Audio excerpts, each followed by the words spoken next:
Namaskar, welcome back in English class.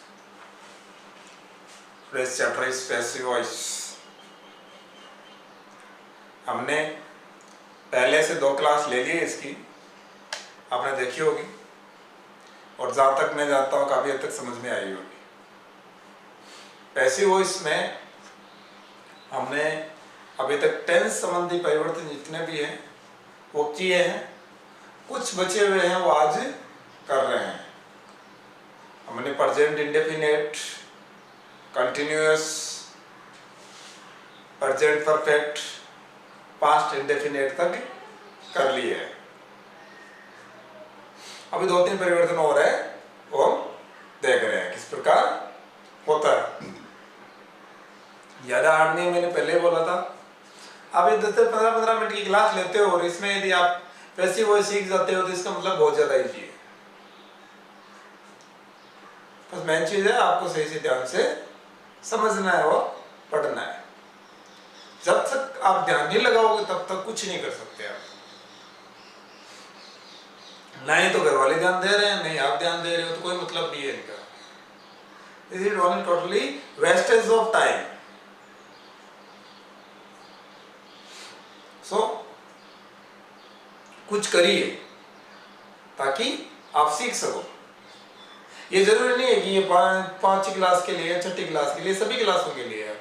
ये 5वीं class से लेके 12th क्लास तक हो, चाहे आप कोई कंपटीशन की तैयारी कर रहे हो, हर एक में पैसिव वॉइस आता है। और आप सीखोगे ना तब तक आप कुछ कर नहीं पाओगे, ये भी है। सो क्लास में आइए और कुछ टॉपिक करते हैं। अभी देखो कर तो होता क्या है। पहला हमारा उदाहरण है नया was washing her cloth. Was आ गया मतलब पास्ट कंटिन्यूअस टेंस, और हमने उसमें देखा था तो पहले सारणी बनाए थे, उसमें वाज प्लस वर्ब की फर्स्ट फॉर्म में आईएनजी दिया हुआ हो तो वाज या verb plus being plus verb की थर्ड फॉर्म करना है। पहला काम क्या है हमारा, सबसे पहले है ऑब्जेक्ट को सब्जेक्ट बनाना। ऑब्जेक्ट को क्या है, ऑब्जेक्ट को सब्जेक्ट बनाना है। ऑब्जेक्ट कौन सा होता है, जस्ट हेल्पिंग वर्ब के बाद वाला ऑब्जेक्ट होता है। तो यह है ऑब्जेक्ट है हर क्लॉथ। हर क्लॉथ, हर क्लॉथ, हर क्लॉथ, हर क्लॉथ बहुवचन है और बहुवचन के साथ बात लगेगा, वर लगेगा, एस लगेगा तो वर लगेगा। वर आगे में क्या करना, बीइंग करना, क्योंकि आईएनजी लगाए तो ये बीइंग हो गया, बीइंग। अब WSS वास, वास यानी धोना, तो वास की थर्ड फॉर्म क्या हो जाएगी, वास्ड।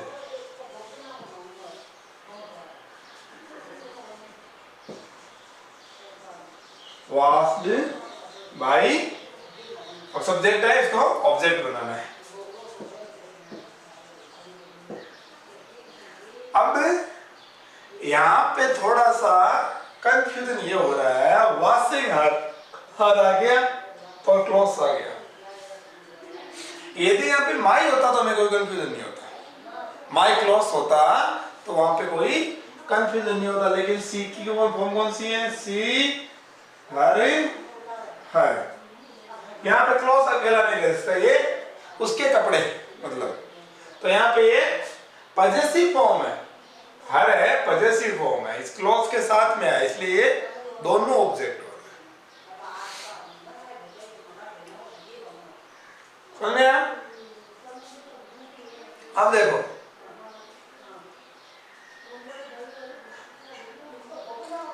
आगे और भी, someone had informed the police।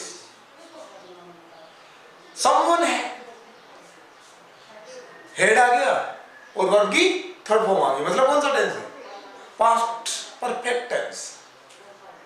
तो someone had informed the police, subject का ऑब्जेक्ट का सब्जेक्ट बनाओ, ऑब्जेक्ट क्या है? द पुलिस, द पुलिस, और हेड हेल्पिंग वर्ब लगी, हेड लगा दिया, और हेड क्या लगा देना? Been, been. अब इन्फॉर्म थर्ड फॉर्म है, इन्फॉर्म्ड। अब देखो समवन क्या है? समवन एक अनइंपॉर्टेंट सब्जेक्ट है।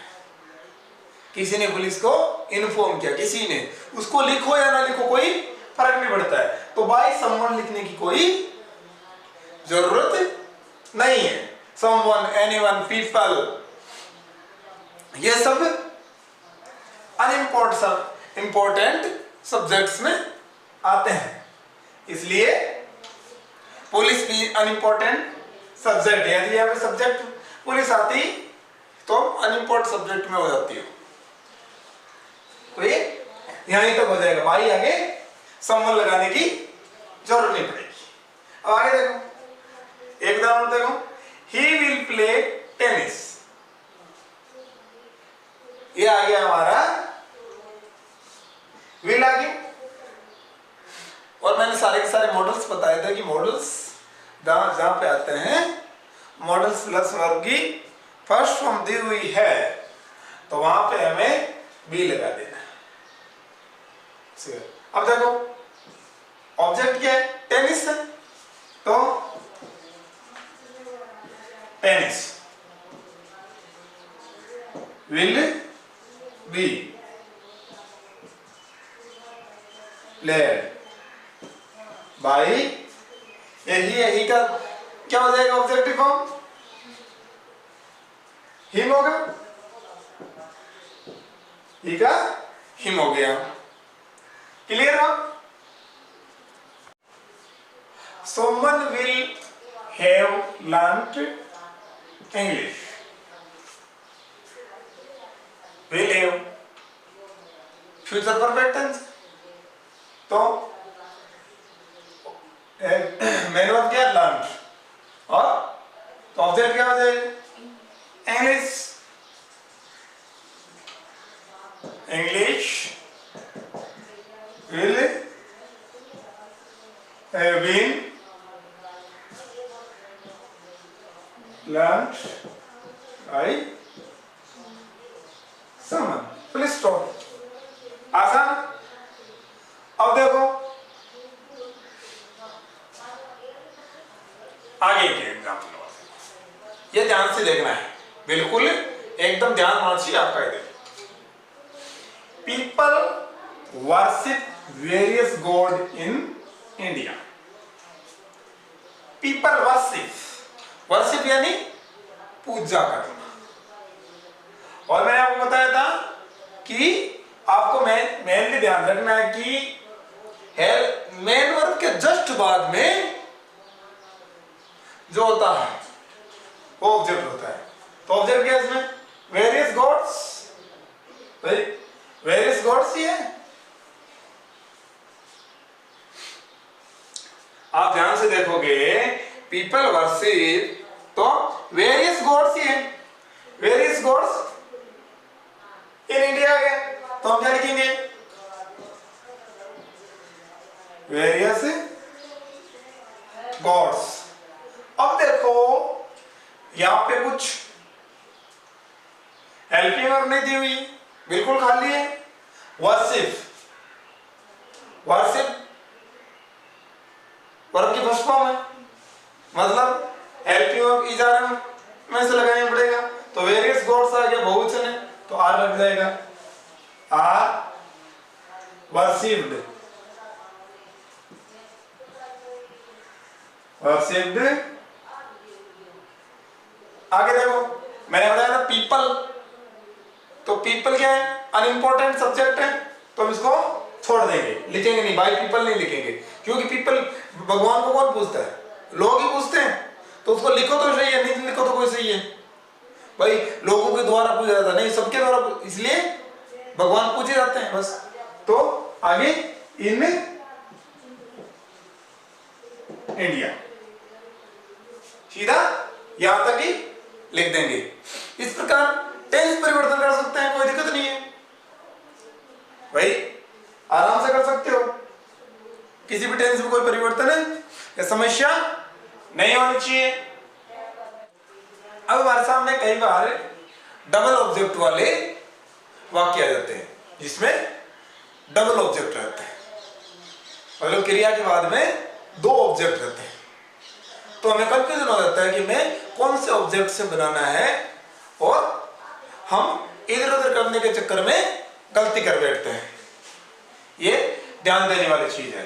कई बार हम बोलते हैं कि किसी से भी बना लो, लेकिन किसी से भी बनाते वक्त भी हमसे कई बार गलती होने के चांस रह जाते हैं। इसलिए समझना है ध्यान से कि क्या समस्या होती है। देखो डबल ऑब्जेक्ट वाले जो वाक्य होते हैं इसमें क्या होता है, कुछ वर्ड्स के दो ऑब्जेक्ट होते हैं, एक जिसमें इनडायरेक्ट ऑब्जेक्ट, इसमें सजीव, एक निर्जीव ऑब्जेक्ट होता है, मतलब एक सजीव होता है और एक निर्जीव ऑब्जेक्ट होता है। तो इसमें आप क्या है, सजीव और निर्जीव से कोई भी बना सकते हो। सजीव निर्जीव का मतलब जानते हो, जो जिंदा है वो सजीव है, जिसमें मतलब सांसें चलती है, चाहे वो आदमी हो चाहे जानवर हो चाहे कोई भी हो, उससे कोई कंसर्न नहीं है। जिसमें सांसें चलती है वो सजीव है, और जो निर्जीव जिसमें जान नहीं है, सांसें नहीं चलती है, वो निर्जीव है। तो करते क्या है कि यदि हम जो डायरेक्ट ऑब्जेक्ट बोलते हैं, निर्जीव ऑब्जेक्ट बोलते हैं, निर्जीव ऑब्जेक्ट को सब्जेक्ट बनाते हैं, जो निर्जीव ऑब्जेक्ट है उसको सब्जेक्ट बनाते हैं, तब आपको सजीव वाले ऑब्जेक्ट से पहले टू लगाना पड़ेगा। तो उससे पहले हमें क्या, टू लगाना पड़ेगा। तो अब ध्यान दो,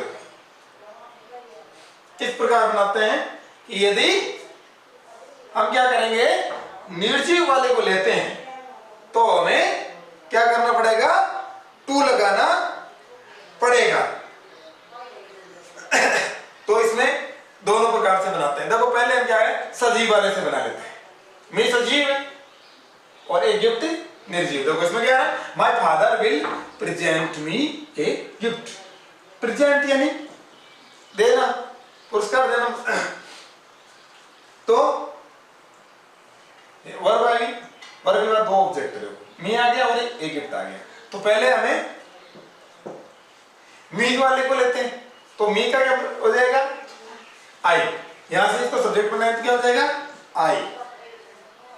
अब विल है हेल्पिंग वर्ब, तो आई के साथ क्या आएगा, विल आएगा, सेल आएगा। तो आई के साथ क्या हो जाएगा, सेल। आई सेल बी, आई सेल आगे भी आएगा, presented, presented, presented a gift. ये था आगे, a gift by my father. एक तो ये हो गया। इसमें हमने क्या लिया, देखो यहां पे सजीव वाले को ले लिया हमने। तो सजीव वाले में लिया तो हमें कुछ नहीं करना है, I shall be presented a gift by, सीधा उतार दिया हमने, a gift by my father. अब देखो, अब इसको दूसरी बार से, ये तो हो गया सजीव वाला। अब निर्जीव वाले को लेते हैं। निर्जीव वाला कौन सा, ए गिफ्ट, ए गिफ्ट। अब देखो ए गिफ्ट है, इसलिए विल का भी नहीं रह जाएगा। आई और बी होता तो सेल होता, बाकी के साथ भी नहीं रहता। विल बी प्रेजेंटेड, प्रेजेंटेड यहां तक आ गया, प्रेजेंटेड।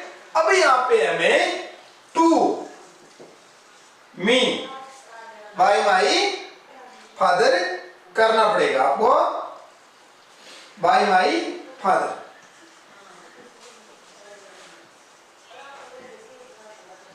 क्लियर हो? मतलब कि यहाँ पे आपको यदि सजीव ऑब्जेक्ट लेते हो तब तो आपको कुछ नहीं करना है, लेकिन निर्जीव वाले से बना देते हो तो सजीव वाले से पहले आपको टू लगाना है। यह विशेष तौर पे ध्यान देने वाली चीज है, क्योंकि यदि आप नहीं तो कंफ्यूजन में आ जाओगे। ये बहुत ज्यादा ध्यान देना है। अब देखो इसको इस प्रकार बनाएंगे, Shyam teaches us English. Same वही डबल ऑब्जेक्ट है तो पहले सजीव वाले से ले लेते हैं, ये अस से ले लेते हैं। अस का क्या कर देंगे हम? We. We are taught taught English by Shyam. Shyam teaches us English. पहले हमने लिया सजीव वाले ऑब्जेक्ट्स, तो उसमें हमें कुछ बनाने की जरूरत नहीं है। अब निर्जीव वाले कैसे लेंगे? आगे वाली थी इंग्लिश को ले लिया हमने। English is taught to us by Shyam. Okay, to लगाना पड़ा इसमें भाई। English is taught to us by Shyam. Same ऐसे ही देखो, काउ गिव्स अस मिल्क, तो पहले अस से लोगे तो we are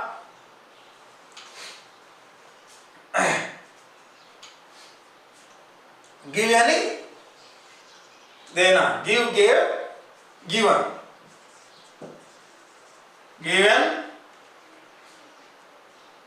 milk by cow. हो गया। दूसरा क्या बनाएंगे? सेम वही, milk is given to us by cow. ये दोनों प्रकार से हम बना सकते हैं, लेकिन ये चीज हमें याद रखना है। ये सजीव निर्जीव वाली चीज जरूर याद रखना, नहीं तो हमारे थोड़े से पॉइंट के नंबर कटने के चांस रहते हैं। अब देखो अनइम्पोर्टेंट सब्जेक्ट। अभी बात चल रही थोड़ी पहले कि अनइम्पोर्टेंट सब्जेक्ट होता है कुछ, तो पहले तो हमें यह पता होना चाहिए कि अनइम्पोर्टेंट सब्जेक्ट होते क्या है। अनइम्पोर्टेंट सब्जेक्ट मतलब कि एक्टिव वॉइस में जो सब्जेक्ट जिसमें कौन है? Someone, everybody, everyone, sorry someone, somebody, everyone, everybody, no one, nobody, people, all of them, they, teacher, doctor, police, farmer, ये सब आते हैं। तो इनको ऑब्जेक्ट बनाते समय बाई प्लस ऑब्जेक्ट नहीं लिखा जाता। ये इसलिए नहीं लिखा जाता कि ये काम कोई दूसरा नहीं करता है, इसलिए ये अनइम्पोर्टेंट है ऑब्जेक्ट बनाते समय। क्योंकि दवाई सिर्फ डॉक्टर ही लिख सकता है, दूसरा नहीं लिख सकता। दवाई पेशेंट का इलाज डॉक्टर ही कर सकता है, दूसरा करेगा यदि कुछ गड़बड़ हो गया तो वो फंस सकता है, डॉक्टर नहीं कर सकता। पढ़ाने का काम टीचर ही करता है, दूसरा नहीं करता है। वो प्रोफेशनल होता है, वो पढ़ाने के लिए प्रोफेशनल वो ही पढ़ा सकता है। खेती करने वाला हमेशा फार्मर ही होता है, दूसरा कोई नहीं करता है। यदि कोई भी खेती करता है उसको फार्मर ही बोलते हैं।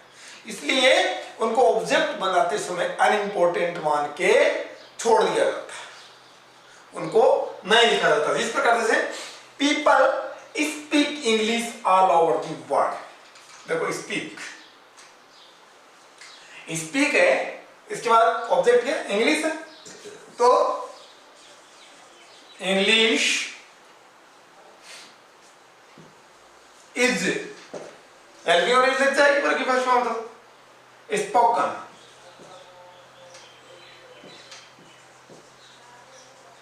स्पोकन। अब बाई पीपल नहीं लिखेंगे क्योंकि लोगों के द्वारा बोली जाती है इंग्लिश, कोई भी तो बाई पीपल लिखेंगे, सीधा हम ऑल ओवर द वर्ल्ड लिख देंगे। ऐसा ही फार्मर ग्रोज व्हीट, व्हीट यानी गेहूं, फार्मर गेहूं उगाते हैं तो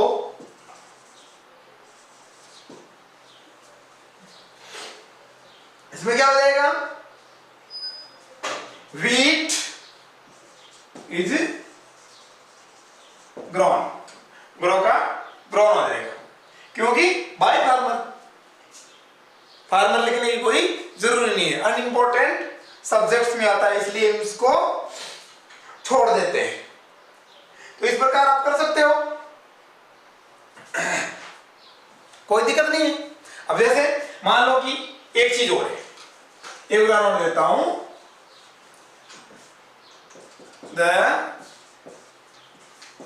police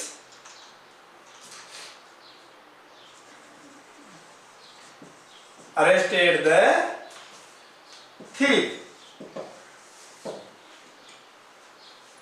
police arrested the thief। अब क्या लिखेंगे हम, अरेस्टेड के बाद thief है तो क्या लिखेंगे, the thief was arrested by police हम नहीं लिखेंगे क्योंकि चोर को पकड़ने का काम पुलिस का है, अरेस्ट करने गिरफ्तार करने पुलिस कर सकती है, जनता गिरफ्तार नहीं कर सकती, इसलिए ये अनइंपॉर्टेंट सब्जेक्ट रहता है। तो इस प्रकार के ध्यान देना है, ये अनइंपॉर्टेंट सब्जेक्ट है, उनको आप छोड़ सकते हैं। हाँ अब देखो, अब है एक चीज जानने वाली, यदि वाक्य में टू प्लस वर्ब की फर्स्ट फॉर्म दी हुई हो तो हम क्या करेंगे, देखो एक्टिव वॉइस में is are am was were has have had shall have will have ये हेल्पिंग वर्ब साथी, इनके पश्चात टू प्लस वर्ब की फर्स्ट फॉर्म दी हुई हो, टू प्लस वर्ब की फर्स्ट फॉर्म दी हुई हो तो हम उनको किस प्रकार बनाते हैं, उनमें क्या करेंगे, पहले सब्जेक्ट लिखेंगे, फिर हेल्पिंग वर्ब, फिर बी लगा देंगे, फिर वर्ब की third form plus by plus object. तो देखो ध्यान दो, Sonu have to read English, verb कौन सी, रीड है, रीड के बाद ऑब्जेक्ट, तो पहले तो ऑब्जेक्ट को सब्जेक्ट बनाओ, इंग्लिश, वर्ब ये क्या थी, सॉरी यहां पे हैज आएगा, has, Sonu has to read English, तो इंग्लिश हैज, आगे टू, इंग्लिश हैज टू, आगे हमें क्या लगा देना है, बी, इस टू के आगे हमें बी लगा देना है, और उसके बाद वर्ब की थर्ड फॉर्म, रीड की थर्ड फॉर्म भी रीड ही होती है, रीड रेड रीड सेम ही लिखी जाती है, सेकंड फॉर्म को रेड बोला जाता है, तो यहां पे रीड हो जाएगा, रीड आगे बाई और ऑब्जेक्ट, ये इस प्रकार आपको कर देना है। जैसे एक उदाहरण और देखते हैं,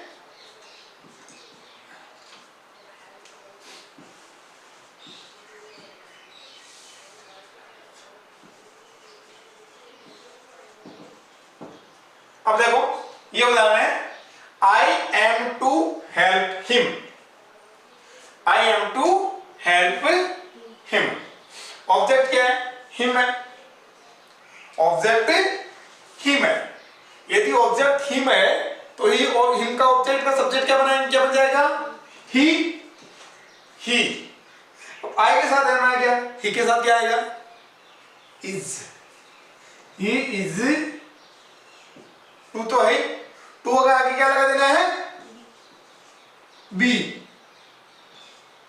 टू बी, और वर्ब की third form help, helped bye आएगा, ऑब्जेक्ट भी हो जाएगा यहाँ पे मी।